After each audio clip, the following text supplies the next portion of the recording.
You have to execute your actions and be a little more physical to fight for those spots. We didn't get to the paint at all in the second half. We didn't make their defense collapse and overhelp, and the ball didn't move as well because of that. They did a good job. They did a good job adjusting. Daring us to shoot on those pick and rolls, and we got to do a better job of screening and making those guards, get to the paint, and as Big's rolling, creating second side help, Frank said that he wants to make sure to be able to use all three centers, so Drummond and Harrell and yourself. And tonight, obviously, you played. Montrez didn't. Mark, how has that been communicated, and how do you think you guys just play through that and find a rhythm? It's not an ideal situation for anybody. I'm sure that I've just been in that situation and not played for a few games, and nobody likes that. But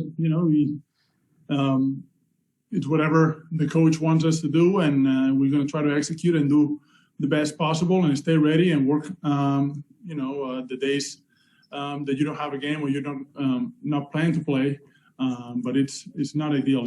As a player, you always like to know, the consistency of when you're going to play, how you're going to play. But it's a very deep team, and if coach wants to play 3 guys or 2 guys for one spot, it's gonna take a lot of buying in.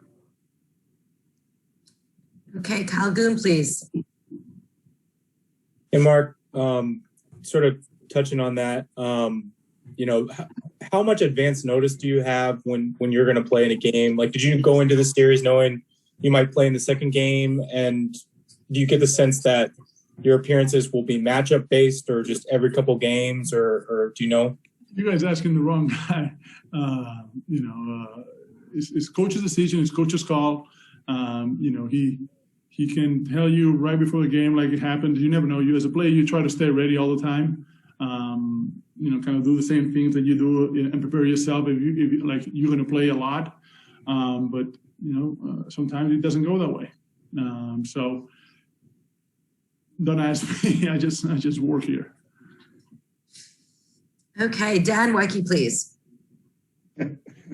Mark, when you guys double team Luka like that, what has to happen with the other 3 guys on the court to stop him from being able to get the ball to the center the way that he was able to do in the second half? It seemed like you guys had success with it in the first. Yeah. Well, it's all part of starts where you pick him up. As he comes off, normally they were using the double drag to keep one guy high and creating fewer guys on the tag and kind of open up the corner or the back cut and forcing you to commit to that. So he was doing that in the second half a little bit lower and creating more space from his man. At that point, our blitz, our show, our trap, he has a little more space to reach you. He's just stretching out and going pretty much to the 45 angle. And at that point, he just, kind of reads and waits to see what's open. He's a really good player. Here in the NBA, there's more space than in Europe. So he's seen that before, obviously. He's going to see it a lot more. But in Europe, everything is tighter and hard to see. Even he mentioned it after the game that, here in the NBA, there's so much space that, those angles are easier for him to read just because the spacing and where everybody's at.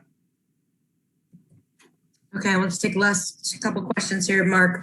Dave McMenamin, please.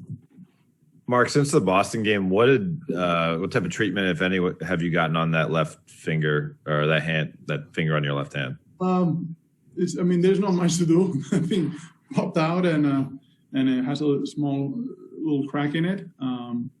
It takes a minute to get going, but it's okay. It can get it is what it is, and I'm just happy that the coach tried me to play, and I was able, like, once you get a couple catches and you feel like the blood flow gets going on the finger and the adrenaline gets going too, it's a lot better. The treatment, it's what it is. You do ultrasound, you try to do all the passive stuff, trying to get him to move a little bit, but it's not much that there's no magic pill to that one. And will it require anything in the off season, or is it like kind of a timing thing? No, just no. It won't require anything in the offseason. Okay. Okay, and last question, Jovan, please. Hey, Mark. You've played a majority of your minutes this season with the starting group. So where were you at rhythm-wise with the second unit? Because it did feel like you guys started to kind of click and have some synergy out there. Just play basketball, move the ball, communicate, help each other, no matter what. Don't get stagnant. In the second unit, you have to play at a faster pace, and you might not have as much talent or targets on the floor.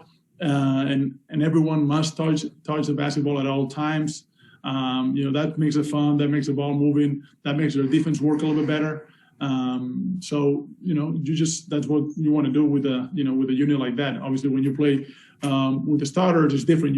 They're more for spacing and kind of allowing your horses to have more space to do their thing. But on the second unit, it's about helping each other, communicating, making things easier for them and creating those angles.